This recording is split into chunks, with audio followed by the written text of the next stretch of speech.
할렐루야. 4월 1일 수요일 고난주간 특별 새벽 기도회를 시작하겠습니다.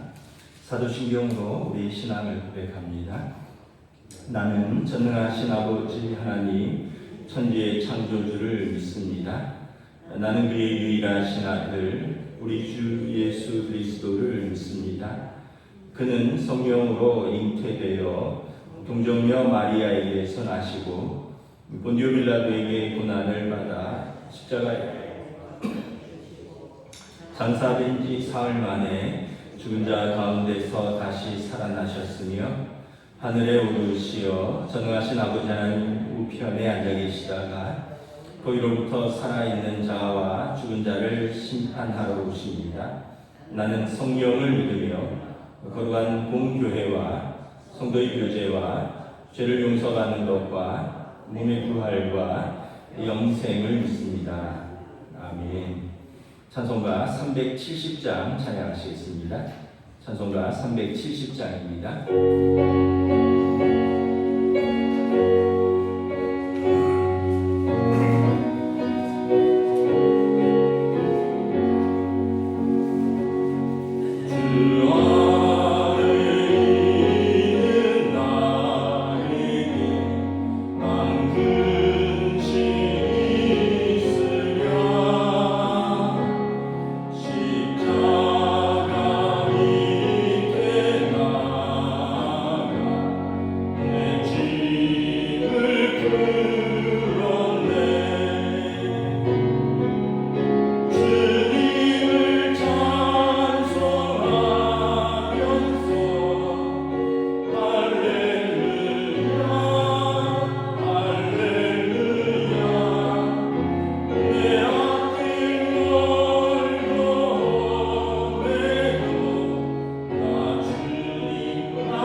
장로님 기도해 주시겠습니다.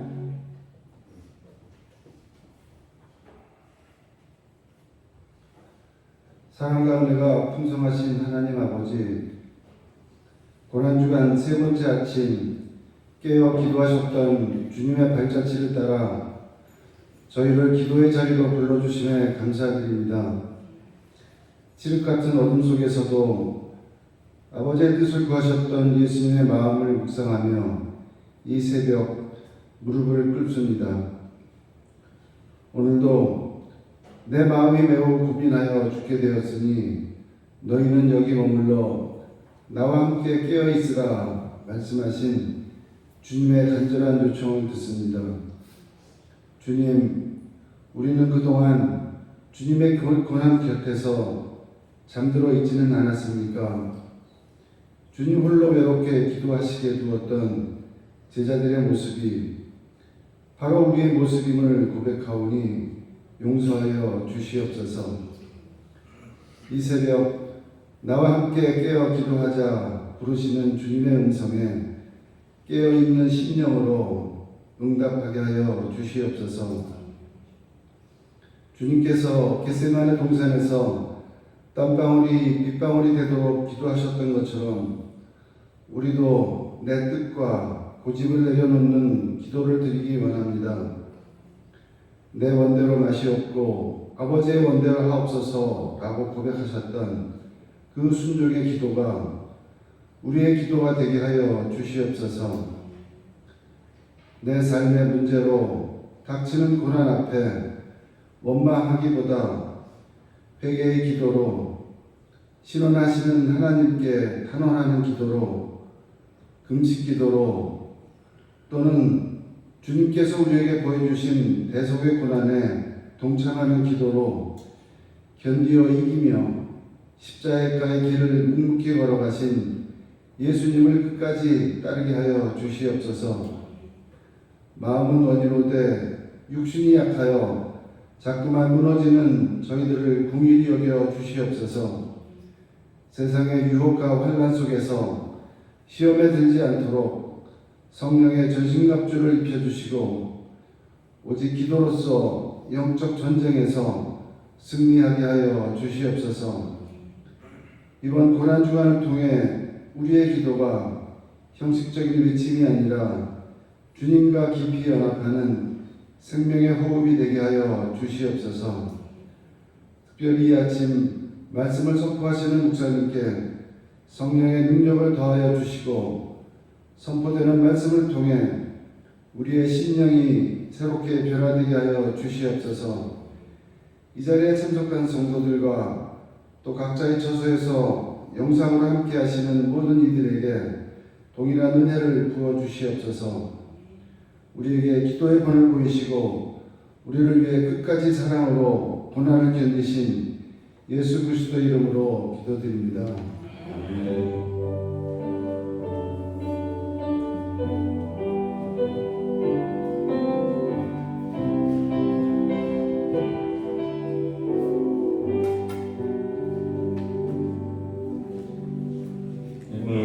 하나님 말씀은 마태복음 26장 36절에서 46절까지입니다. 저 여러분들이 교도하도록 하겠습니다.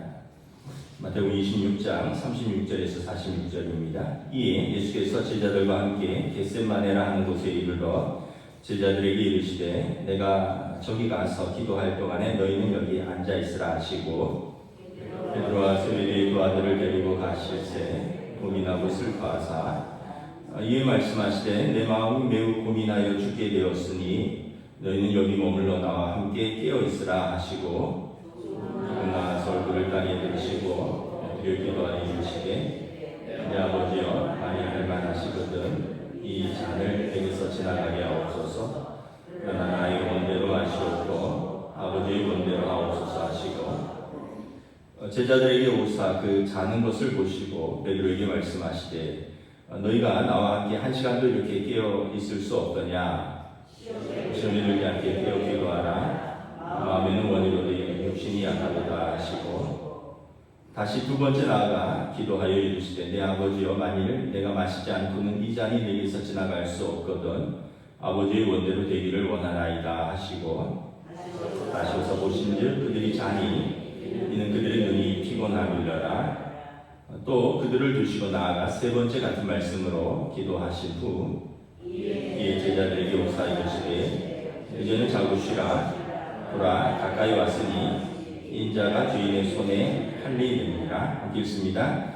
일어나라 함께 가자. 보라 나를 파는 자가 가까이 왔느니라. 아멘. 할렐루야. 고난주간 세 번째 시간입니다. 예수님께서 우리를 위해서 고난 당하신 것을 우리가 한 주간 묵상하면서 특별히 우리가 예수님의 기도를 따라서 우리도 기도가 더 깊어지고 쉬워지고 또 기도하기를 원하는 마음으로 또 우리 새벽 기도에 참석합니다. 첫째 날 우리 예수님께서 기도하러 가셨다. 예수님은 늘 기도하셨습니다. 그래서 우리도 일상에서 단순한 기도, 하나님의 자녀가 하나님 앞에 나아가는 것이 기도다. 어제는 내 마음이 혹시 고민하여 죽게 되었으니 깊은 고난 가운데서 우리는 기도로 나아가는 사람들입니다. 오늘은 나와 함께 깨어 기도하자. 36절에 보면 예수님 겟세마네 동산까지는 12제자와 함께 가십니다. 이 겟세마네 동산은 지난주 보복양 칼럼에 잠깐 실었듯이 그 감람나무를 짜는 곳입니다. 그러니까 이 기름을 짜는 곳이에요. 그러니까 그쪽이 이제 감람나무, 올리브 나무들이 많잖아요. 기름을 짜는 곳입니다. 예수님께서 거기가 이렇게 예루살렘이 한눈에 이렇게 좀 내려다 보이는 높은 지역이라서 예수님께서 그곳에 자주 기도하러 가셨습니다. 제자들을 12명을 다 데리고 가셨습니다. 그리고 37절에 보면 세 명의 제자 베드로와 세베대의 두 아들 야고보와 요한은 기도하는 곳까지 같이 데려가십니다. 38절에 보면 이 세 제자에게 내 마음이 매우 고민하고 죽게 되었으니 너희는 여기 머물러 나와 함께 깨어 있으라. 그러니까 특별히 세 제자들에게 마지막 순간에 같이 깨어서 기도하기를 원하셨습니다. 내 마음이 고민하고 죽게 되었으니 너희도 나를 위해서 기도해 달라는 것입니다. 왜 특별히 세 제자일까? 제 묵상입니다. 베드로는 예수님 부활 승천하신 후에 예루살렘 교회의 지도자로서 교회를 섬기다가 십자가에 거꾸로 매달려서 순교합니다. 십자가를 거꾸로 지는 제자가 되는 거죠. 두 번째는 야고보는 예수님의 12제자 중에서 첫 번째 순교자입니다. 사도행전에 보면 헤롯이 칼로 야고보의 목을 쳤다. 그래서 야고보 사도는 첫 번째 순교자입니다. 요한은 예수님의 십자가 밑에서 예수님을 끝까지 지켰던 제자인데 예수님의 어머니 마리아를 모셨고 그리고 밤모섬에 유배되어서 요한계시록 환상을 보고 요한계시록을 기록하여 초대교회에 위로와 소망을 주라는 사명을 가졌습니다. 이 세 제자가 각기 어떻게 보면 가장 좀 안타까움이 있죠. 베드로는 거꾸로 십자가를 졌고 그냥 십자가를 져도 힘든데 거꾸로 십자가를 졌고 야고보는 첫 번째 순교자고 요한은 십자가 밑에 서 있던 유일한 제자입니다. 예수님께서 마지막에 그들에게 기도를 부탁하신 것처럼 그들도 곧 마음이 고민되고 죽을 것 같이 두렵고 힘든 순간을 맞이할 것을 아셨습니다. 그때 너희도 서로 깨어서 기도하고 또 너희가 서로 깨어서 서로를 위하여 기도해 주라. 이러한 마음으로 세 제자를 특별히 데리고 가시지 않았을까 저희 묵상입니다. 이렇게 여러분 다른 사람을 위해서 기도하는 것을 중보 기도라고 합니다. 먼저 우리가 용어 정리를 좀 할 필요가 있는데 중보자는 어떤 사람이냐면 가운데 서 있는 사람입니다. 하나님과 사람 사이에 서 있는 사람. 구약 성경에서는 대제사장이었습니다. 대제사장이 하나님과 백성 사이에 서서 하나님의 뜻을 전하고 백성을 위하여 용서를 구하는 그 사람이 대제사장 중보자입니다. 근데 참된 중보자는 예수 그리스도이십니다. 하나님과 백성 사이에 설 수 있는 유일한 분이시죠. 디모데전서 2장 5절에 하나님은 한 분이시요 또 하나님과 사람 사이의 중보자도 한 분이시니 곧 사람이신 그리스도 예수라. 하나님과 사람 사이에 영원한 참된 중보자는 예수님 한 분밖에 없다는 거예요. 그럼 우리가 대제사장도 아니고 예수님도 아닌데 우리 어떻게 중보 기도할 수 있는가? 영원한 중보자 되신 예수님께서 제자들에게 예수님의 이름으로 기도할 수 있는 권세를 주셨습니다. 요한복음 14장 13절에 너희가 내 이름으로 무엇을 구하든지 내가 행하리니 이는 아버지로 하여금 아들로 말미암아 영광을 받으시게 하려 함이라. 예수님이 이제 십자가를 지시기 전에 제자들에게 이제는 내 이름으로 무엇이든지 구해라. 내가 아버지께서 아들로 인하여 영광을 받으리라. 너희가 기도하면 내가 하늘 보좌 우편에서 내가 너희를 위하여 기도하겠다라는 것입니다. 마태복음 16장 18절 19절에 내가 이 반석 위에 내 교회를 세우리니 음부의 권세가 이기지 못하리라. 내가 천국 열쇠를 내게 주리니 내가 땅에서 무엇인지 매면 하늘에서도 매일 것이요 내가 땅에서 무엇인지 풀면 하늘에서도 풀리리라. 하나님이 교회를 음부의 권세, 죽음과 죄와 사망의 권세가 이기지 못할 텐데 왜냐하면 하나님의 교회에 천국 열쇠를 주셨다는 거예요. 그 천국은 죄와 사망의 권세가 들어갈 수 없는 것입니다. 교회에 이 천국 열쇠를 줬고 그래서 교회가 기도로 풀면 천국 문이 열리고 교회가 닫으면 천국 문도 닫히는 거예요. 그래서 교회 주신 천국 열쇠는 특별히 기도의 열쇠입니다. 예수님이 세우신 교회, 예수님을 주와 그리스도로 믿고 영접한 하나님의 백성들의 공동체가 내 집은 만민이 기도하는 집이라 그 하나님의 집에서 기도하면 하나님 하늘에서 듣고 응답하시겠다라는 말씀입니다.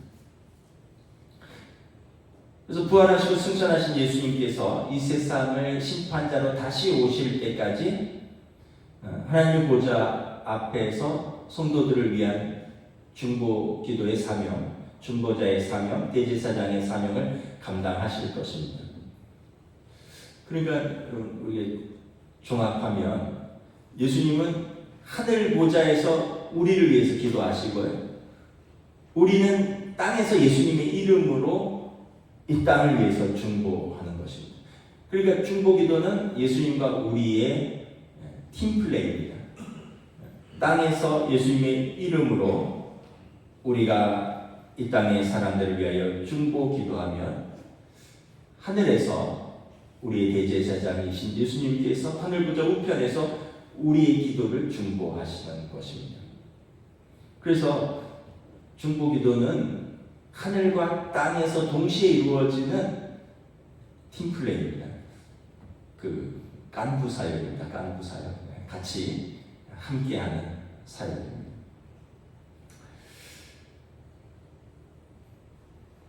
또한 이 중보 기도는 성도들이 함께하는 팀플레이입니다. 먼저는 예수님과 우리가 하늘과 땅에서 함께하는 팀플레이고 또한 이 땅에서 성도들이 예수님의 이름으로 함께하는 기도의 팀플레이입니다. 출애굽기 17장에 보면 모세가 이스라엘 족속을 이끌고 광야를 지나는데 르비딤이라는 곳을 지날 때 아말렉 군대가 쳐들어옵니다. 아말렉 군대가 쳐들어오니까 모세가 여호수아를 총사령관으로 내세워서 너 나가서 싸워라.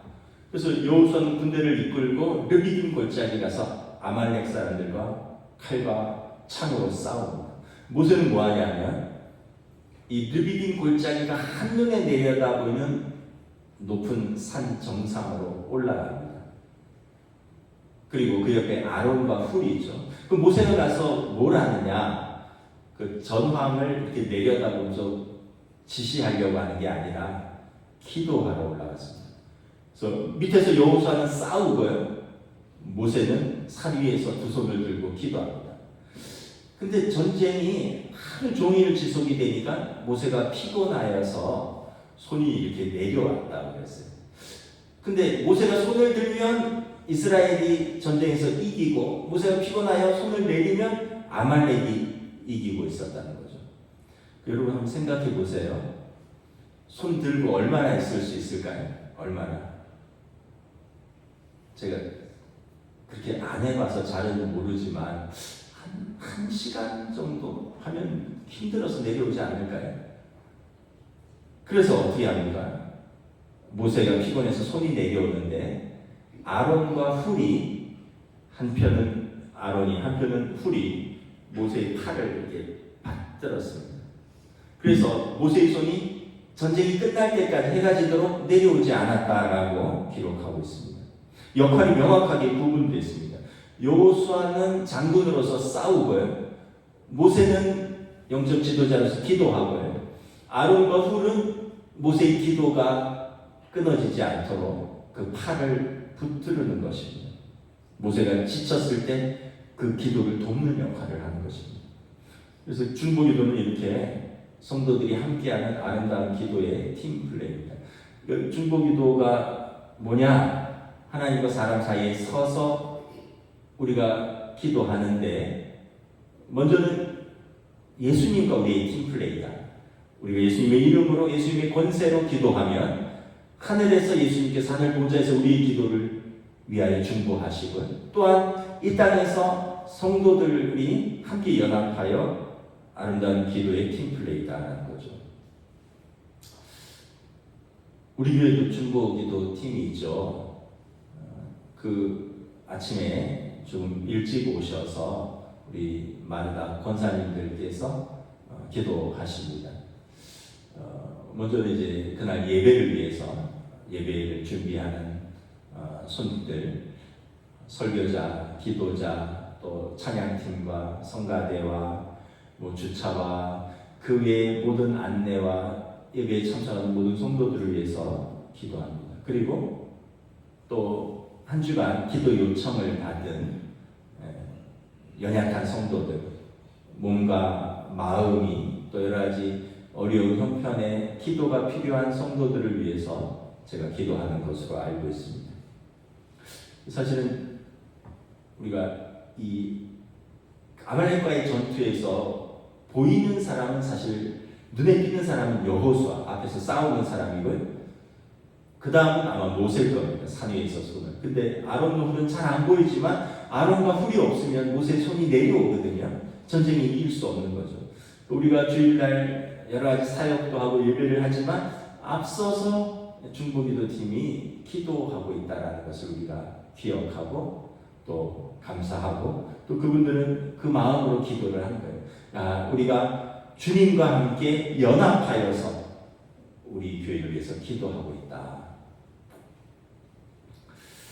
특별히 그 70주년 우리 정교인 수련회를 준비 중에 있습니다. 5월 16일, 17일 우리가 1박 2일로 교회에서 정교인 수련회를 준비하는데 뭐 여러 가지 준비가 필요하겠죠. 일단 외부 강사도 섭외를 해야 되고 말씀을 전하는 또 뭐 프로그램도 준비를 해야 되겠죠.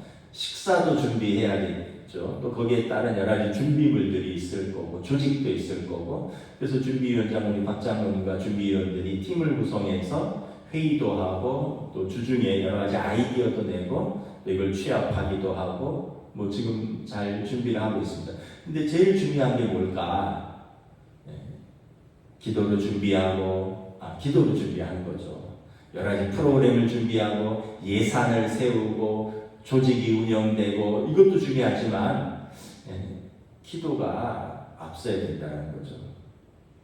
아름다운 일치와 연합, 풍성한 은혜를 위해서 성도들의 중보 기도가 필요하다. 이 준비위원회는 그 여호수아와 군사들입니다. 제일 앞서서 싸우는 사람들이에요. 그 모세와 아론과 훌은 누구냐? 뒤에서 기도하는 우리들입니다. 사실은 기도가 있을 때 모두가 승리되는 것이고요. 기도가 있을 때 하늘에서 우리의 기도를 들으시고 땅에서 우리의 기도가 응답된다는 것입니다. 전도서 4장 12절에 한 사람이면 패하겠거니와 두 사람이면 맞설 수 있나니 세 겹줄은 쉽게 끊어지지 아니하느니라. 마태복음 18장 19절 20절에 너희 중에 두 사람이 땅에서 합심하여 무엇이든지 구하면 하늘에 계신 내 아버지께서 그들을 위하여 이루게 하시리라. 두세 사람이 내 이름으로 모이는 곳에는 나도 그들 중에 있느니라. 내가 나 한 사람이 기도한다고 뭐가 바뀌겠어? 우리 마음에 좀 그런 게 있죠. 그 사회에서도 나 혼자 뭐 질서를 지킨다고 나 혼자 뭐 법을 지킨다고 뭐가 바뀌겠어? 근데 교회는 그렇지 않다는 거예요. 사회는 잘 모르겠어요. 교회는 두 사람만 기도해도요 바뀐다는 겁니다. 두세 사람이 내 이름으로 모이는 곳에 나도 그들 중에 있느니라. 주님이 함께 계셔서 그들과 함께 기도하시고 그들과 함께 역사하시겠다는 거죠. 이게 중보 기도의 약속입니다. 누구를 위하여 중보 기도해야 될까? 그럼 그 누구를 위해서 중보 기도해야 됩니까? 첫째는 먼저 공동체를 위해서 중보 기도하십시오. 내가 속한 공동체를 위해서 기도하는 것입니다. 중보 기도자는 하나님과 백성 사이에 서는 사람이잖아요. 그러니까 하나님의 마음을 잘 알아야 됩니다. 그리고 백성의 사정도 잘 알아야 돼요. 그리고 백성을 사랑해야 돼요. 그러니까 하나님과 백성 사이에 서기 때문에 하나님의 마음도 알고 백성의 사정도 알고 그 백성을 사랑하는 그 사람. 그러니까 믿음과 사랑에 충만한 하나님의 사람이 중보 기도자입니다. 에스겔서 22장 30절에 이 땅을 위하여 성을 쌓으며 성 무너진 데를 막아서서 나로 하여금 면하지 못하게 할 사람을 내가 그 가운데서 찾다. 하나님께서 성을 심판하시는데 성 무너진 곳을 하나님 앞에서 막아서는 한 사람을 찾으신다. 그 한 사람이 없어서 바벨론에 의해서 무너졌다는 거예요. 여러분, 하나님께서는 진노가 목적이 아니라 죄인이 회개하여 사는 것을 원하시고 또한 더불어서 하나님 앞을 이렇게 막아서는 한 사람을 찾으신다는 거예요. 출애굽기 32장에 보면 모세가 그 한 사람입니다. 하나님이 이스라엘 백성과 언약을 맺었습니다. 율법을 주시고 이스라엘 백성은 하나님의 백성, 자녀 삼으시기로 했고 하나님의 백성은 하나님을 하나님만 섬기기로 언약을 맺었습니다. 그리고 모세가 40일 동안 시내산에 머무르면서 율법을 받는데 모세가 40일간 안 내려오니까 백성들이 야 모세 어떻게 됐냐 죽었느냐 그러더니 이제 아론에게 우리에게 예배할 하나님의 형상을 만들어 달라. 모세가 어떻게 된지 모르지 않느냐. 우리가 그 모세 대신에 그 형상을 예배하고 그를 따라서 가겠다라는 거예요. 그러니까 다시 말하면 우상은 이 사람들이 하나님을 버리겠다는 거 아니에요. 눈에 보이는 하나님의 형상을 만들어 달라는 거예요. 불안하니까. 하나님께서 송아지를 섬기는 이스라엘 백성에게 진노하셨습니다. 모세에게 내려가라. 그러면서 내가 이 백성에게 진노하여 그들을 진멸하고 모세 너를 내 백성으로 세워 큰 민족으로 세우겠다. 다 진멸하고 모세를 통하여 새롭게 노아를 통해서 새롭게 인류를 세우셨듯이 모세를 통해서 새롭게 인류를 세우겠다는 거예요. 그때 모세가 이렇게 중보 기도합니다. 주의 맹렬한 노를 그치시고 뜻을 돌이키사 주의 백성에게 이 화를 내리지 마옵소서. 주의 종 아브라함과 이삭과 이스라엘을 기억하사 주께서 우리 조상들에게 주신 언약 내가 너희의 자손을 하늘의 별처럼 많게 하고 이 땅을 너희의 자손에게 주어 영원한 기업이 되게 하리라 하신 언약을 기억하여 주옵소서. 근데 사실 앞에 내용이 좀 더 있어요. 하나님 기껏 이집트에서 건져내서 광야에서 죽게 하려고 이 백성을 건져냈으니까 이방 사람들이 하나님을 비웃습니다. 그러면서 하나님의 명예를 위해서 우리를 한번 봐주십시오. 그리고 하나님 우리 조상과 언약을 맺으시지 않았습니까? 아브라함과 이삭과 야곱이 하는 우리는 죄인이지만 그 언약에 신실하신 하나님의 그 언약을 기억하셔서 우리 조상들이 주신 언약이 뭐예요? 내 백성을 창대하게 하고 이 땅을 너희에게 주리라. 근데 여기서 다 죽으면 하나님 어떻게 그 언약이 실현됩니까? 하나님 언약을 기억하사 우리의 죄를 용서하여 주시옵소서. 그래서 모세가 마지막 카드를 던지죠. 이제 그들의 죄를 사하시옵소서. 그렇지 아니하면 원하는데 주께서 기록하신 책에서 내 이름을 지워버려 주시옵소서. 그럼 하나님은 다 직면하고 모세 너를 통해서 내가 새롭게 하겠다는데 하나님 이 백성 용서 안 하실 거면 제 이름도 빼주세요. 나도 같이 진멸해 주세요. 그럼 하나님은 어떻게 하시겠어요? 모세가 안 받겠다는데 하나님의 제안을 나도 죽이든지 아니면 다 살려달라는 거예요. 하나님 앞을 막아서는 모세의 기도에 감동하셨고 하나님께서 이렇게 응답하십니다. 여호와께서 뜻을 돌이키사 말씀하신 화를 그 백성에게 내리지 아니하십니다. 하나님 뜻을 돌이키셨습니다. 가나안 농군학교 김용기 장로님 기도글에 그렇게 써있다 그러죠. 조국이여 안심하라. 내가 기도한다. 그럼 이렇게 담대한 기도가 어디 있습니까? 또 어떤 사람들 비웃을 수도 있어요. 지가 뭔데 조국이여 안심하라. 근데 한 사람을 찾으신다는 거예요. 무너진 성을 막아서는 그 한 사람을 찾으신다는 거예요. 교회가 하나님과 세상의 중보자로서 내가 속한 공동체, 나라와 민족을 위하여 위정자들을 위하여 기도해야 되는 책임이 있습니다. 디모데전서 2장 1절 2절에 모든 사람을 위하여 간구와 기도와 도구와 감사를 하되 임금들과 높은 지위에 있는 모든 사람을 위하여 하라. 이는 우리가 모든 경건과 단정함으로 고요하고 평안한 생활을 하려 합니다. 나라와 민족을 위해서 위정자들을 위해서 기도하며 그래서 그들이 바로 서서 바로 정치하고 그리함으로 우리의 고요하고 평안한 생활을 지키려 하고 우리의 경건을 지킬 수 있다는 것입니다. 그래서 이걸 우리가 공동체를 위하여 기도해야 되는 책임을 성도가 가지고 있다는 것입니다. 두 번째로 연약한 자들을 위하여 중보 기도하는 책임이 있습니다. 어떤 사람들이 연약합니까? 믿음이 없어서 영적으로 무지해서 하나님을 스스로 찾지 않거나 아니면 믿음이 시험이 들어서 연약하여 시험이 들어서 믿음이 떨어져서 기도할 힘도 없는 사람들, 이 사람들을 위해서 중보 기도의 책임이 있습니다.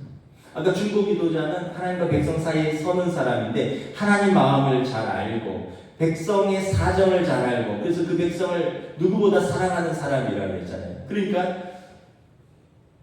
믿음이 없어서 하나님을 찾지 못하는데 내가 그 사람을 사랑해요. 또 믿음이 연약해서 시험에 들어서 낙심하여 넘어져 있어요. 내가 그 사람을 사랑해요. 그 사람이 하나님으로부터 떨어지지 않도록 그 사람을 위해서 내가 기도하는 것입니다. 창세기 18장에 보면 롯을 위한 아브라함의 중보 기도가 있습니다. 하나님께서 아브라함을 벗으로 생각하신다 하셨습니다. 그래서 하나님께서 아브라함에게 당신의 계획을 다 말씀해 주셨어요. 아브라함이 이게 어떤 말씀을 하시냐면 야 소돔과 고모라가 죄악이 관영하다. 그 땅에 죄악이 가득 차서 호소한다라는 거예요. 하나님께서 내가 그 땅을 심판하겠다. 근데 아브라함이 생각하니까 그 땅에 아들처럼 아끼고 사랑하는 롯이 있는 거예요. 조카 롯이. 롯의 가족이 살고 있어요. 그래서 하나님에게 말합니다. 하나님 거기 의인이 있는데 의인이 악인과 함께 멸하는 것이 합당하십니까? 그러면서 하나님 의인 50만 있으면 살려주시겠습니까? 그 하나님이 아브라함의 제안을 받으시죠. 아브라함이 자신이 없어요. 45명이면 안 될까요? 40명이면 안 될까요? 30명이면 안 될까요? 20명이면 안 될까요? 마지막에 의인 10명만 있으면 좀 살려주시겠습니까? 이제 아브라함은 생각을 한 거예요. 롯의 가족만 해도 롯 아내 2딸 4명이고 혹시 그 사위들이 혹시 하나님을 경외하면 6명이고 그래도 어떻게 좀 찾아보면 그 성에 10명 없겠냐. 그래서 하나님 앞에서 하나님께서 그래 의인 10명이 있다면 내가 살려줄게. 근데 하나님 의인 10명을 찾지 못했습니다. 그 사위들도 그 천사의 말을 믿지 않았다 그랬어요. 하나님께서 소돔과 고모라 성을 불과 유황으로 심판하실 때 아브라함의 중보 기도를 기억하셨습니다. 창세기 19장 29절에 하나님이 그 지역의 성을 멸하실 때 곧 롯이 거주하는 성을 엎으실 때 하나님이 아브라함을 생각하사 롯을 그 엎으시는 중에서 내보내셨더라. 하나님은 항상 기도하는 사람을 생각하십니다. 그 성을 멸하는데 그 안에 롯을 기억하는 거예요. 왜요? 아브라함이 롯을 위해서 기도했던 걸 하나님이 아시거든요. 성을 엎으셨어요. 뒤집어 엎으셨습니다. 그런데 아브라함을 생각하사 롯을 그 엎으시는 중에서 내보내셨더라. 성경에 보면 천사가 나오라고 재촉하다가 더디게 움직이니까 천사가 롯의 손을 잡고 막 이끌고 끌어냅니다. 왜냐하면 하늘에서 불덩이가 떨어지는데 롯도 그렇고 그 롯의 아내는 뒤를 돌아보다가 끝내 못 나왔잖아요. 얼마나 급했으면 천사가 롯의 손을 이끌고 막 끄집어내는데 하나님이 아브라함을 기억하사 롯을 그 중에서 내보내셨습니다. 이게 연약한 사람을 위한 아브라함의 중보 기도였습니다. 우리에게도 영적으로 무지하여 기도의 능력을 알지 못하거나 믿음이 연약하여 스스로 기도할 수 없는 사람들을 위하여 우리가 중보 기도해야 되는 책임이 있습니다. 기도의 순서가 있어요. 예루살렘과 원유대와 사마리아 땅끝까지입니다. 제일 먼저 가까이입니다. 여러분들의 가족들을 위해서 기도하십시오. 믿지 않는 가족들, 또 믿어도 스스로 기도할 수 없는 어린 자녀들, 또 맨날 넘어지는 연약한 여러분들의 가족들, 지체들을 위해서 기도하십시오. 그 다음에 여러분 교회 공동체를 위해서 기도해 주십시오. 목회자들과 당회와 또 우리 교회 여러 기관과 부서들과 교육기관들을 위해서 기도해 주십시오. 그리고 성도들을 위해서 여러분 기도해 주셔야 돼요. 내가 누구를 위해서 다 기도해야 되나? 나 이름을 알기도 하고 모르기도 하는데, 근데 여러분 기도의 자리에 여러분이 무릎 꿇고 앉아 있으면 성령님께서 감동을 주시는 사람들이 있어요. 누군가를 떠올리게 해줘요. 왜냐하면 기도는 하나님과 우리의 팀플레이잖아요. 하나님 그 사람을 위하여 뭔가 기도할 사람을 찾으시는데 기도할 사람이 무릎 꿇고 앉으니까 그 사람에게 성령의 감동을 부어주십니다. 평소 생각 못했는데 기도의 자리에서 생각나는 사람이 있어요. 그래 누가 어렵다 그랬지. 누가 요즘 표정이 안 좋은 것 같아. 누가 몸이 좀 안 좋은 것 같아. 누가 좀 안 보이더라. 내가 그 사람을 좀 위해서 기도해야겠다. 찾아봐야겠다. 전화해봐야겠다. 하나님이 성령의 감동으로 부어주시는 사람들을 위하여 기도하는 것입니다. 마지막으로 여러분, 원수들을 위해서도 기도하십시오. 위대한 기도자 조지 버트릭이라는 분이 원수들을 위하여 기도하라 이렇게 말했습니다. 제가 어리석게도 원수라고 생각하는 아무개를 축복하시어 주시옵소서. 제게 잘못한 아무개에게 축복하시옵소서. 그들을 주님의 은혜로 지켜 주시옵소서. 그래서 저의 쓰라린 상처를 떨쳐버리게 하옵소서. 왜 원수를 위해서 기도합니까? 선하신 하나님의 이름으로 그들을 위하여 기도함으로 그로 인하여 나의 쓰라린 상처도 치유되고 그리고 그도 하나님의 선하신 뜻 안으로 들어가기를 위하여 기도한 거예요. 우리는 원수는 망했으면 좋겠다라고 기도하잖아요. 그렇죠? 근데 원수들을 위해서까지 기도하는 것입니다. 우리가 원수를 위해서 기도하면 하나님께서 기도하시는 우리의 사랑의 용량을 키워주십니다. 넓이와 크기와 높이와 깊이를 키워주십니다. 우리의 인격과 우리의 믿음의 용량을 키워주십니다. 그래서 땅에서 맺힌 것이 하늘에서 풀릴 수 있도록 우리의 원수를 위한 기도가 역사한 믿음의 기도가 되는 것입니다. 다른 사람을 위해서 중보 기도하는데 언제까지 기도해야 되는가? 중보자로서 기도의 부담이 사라질 때까지 계속해서 기도하십시오. 개그우먼 이성미 씨가 후배 조혜련 씨를 전도하려고 애를 썼다 그랬잖아요. 이성미 씨가 조혜련 씨에게 그랬대. 야 혜련아, 내가 아침마다 기도하는 기도 명단이 200명 있는데 네가 7번째야. 너 예수님 만나고 예수 믿었으면 좋겠어. 너가 7번째야. 그랬더니 조혜련 씨가 언니 고마운데 내 이름은 좀 빼줘. 난 누군가에게 내 삶을 의탁하고 싶지 않아. 조혜련 씨가 자아가 강한 사람이에요. 그러니까 뭐 나를 위해서 뭐 왜 기도해? 그리고 뭐 하나님이 나를 뭐 어떻게 해줘? 내가 이렇게 사는 거지? 그래서 그 이후로 이 종교 이것 때문에 이성미 씨랑 조혜련 씨랑 관계가 서먹해졌대요. 그 심지어는 조혜련 씨가 이성미 씨 이름을 전화번호에서 지웠대요. 그러다가 고난의 세월을 겪고 남편을 만나서 처음 교회를 딱 갔는데 제일 먼저 듣는 사람이 이성미 씨가 생각나더래요. 그 집에 돌아와서 전화번호를 지웠는데 그 번호는 기억을 하더래요. 캐나다에 있는 이성미 씨한테 전화를 했대. 언니 나 남편 따라서 처음 교회 갔다 왔어. 그랬더니 이성미 씨가 너는 여전히 나에게 7번째 기도 순서야. 난 너 하나님께로 돌아올 줄 알고 있었어. 언니, 나는 언니의 기도의 열매야. 이제 7번에서 빼도 돼. 다른 사람도 나 이제 예수 믿어. 이렇게 이야기를 했다는 거예요. 언제까지 중보 기도해야 되는가? 중보 기도가 응답되어 기도의 부담이 사라질 때까지 응답하는 것입니다. 말씀을 마치겠습니다. 중보 기도는 예수 그리스도께서 우리에게 주신 권세로 이 땅과 이 땅의 사람들을 위하여 예수 그리스도의 이름으로 하는 기도입니다. 그러므로 중보 기도는 나 자신을 위한 기도가 아니라 타인을 향한 기도고 우리 자신의 필요와 관심사에서 다른 사람에게로 무게중심을 옮기는 기도입니다. 그래서 중보 기도는 이기심이 없는 기도이며 사랑이 충만한 역사하는 믿음의 기도입니다. 어거스틴이 기도란 하나님 앞에서 다른 사람들의 행복을 위하여 중재하는 것이라고 말한 것처럼 중보 기도를 통해 다른 사람이 하나님 앞에서 돌아오면 그도 행복해지고 우리도 기도한 우리도 행복해지는 것입니다. 함께 기도하겠습니다.